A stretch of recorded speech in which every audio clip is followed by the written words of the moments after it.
The War in Kosovo. Its story is one of deep history, contested identity, and hard fought independence. So, how did we get here? Kosovo has seen the rise and fall of many powers Romans, Byzantines, Slavs, and Bulgarians, which each new ruler became new people, and the region was constantly being repopulated and reshaped. Eventually, the Serbs emerged as the dominant group in Kosovo, but this changed dramatically when the Ottoman Empire took control. The Ottomans trusted Muslim Albanians and placed them in high ranking roles, especially in Kosovo. This was a strategic move helping the Ottomans counterbalance the Christian Serb population. Over time, both Albanians and Serbs lived in Kosovo, often with rising tensions between the two. During the Great Turkish War in the late 1600s, many Serbs fled Kosovo, which became known as the Great Serb Migration. This left space for the Muslim Albanians to move in and settle.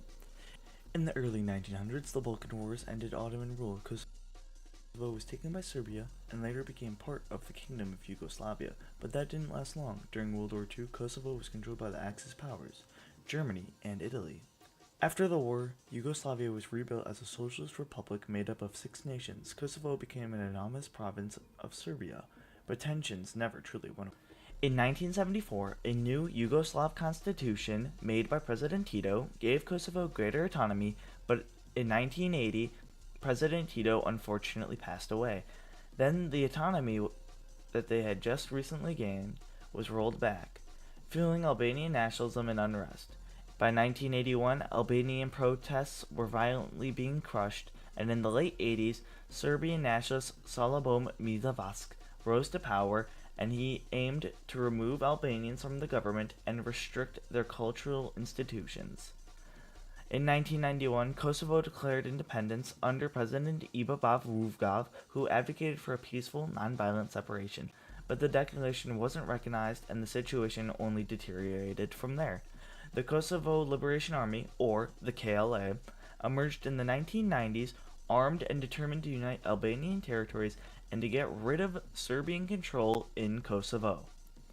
The violence escalated, and one of the major turning points was the 1999 massacre in the village of Rijeka, where over 45 Albanian civilians were brutally massacred. Now the world was watching. NATO decided to impose sanctions and demanded an end to the violence. When Serbia refused, NATO decided to launch a 78-day bombing campaign all across Serbia, killing thousands of people.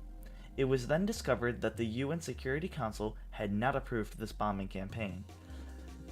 After the thousands of bombs were dropped, Serbia eventually withdrew. NATO peacekeepers entered Kosovo, aiming to restore order.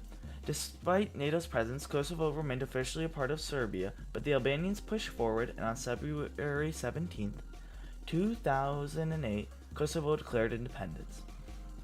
The declaration was instantly recognized by countries like the United States, but not like countries like Serbia, Russia, or several others. The debate over Kosovo's status continues today.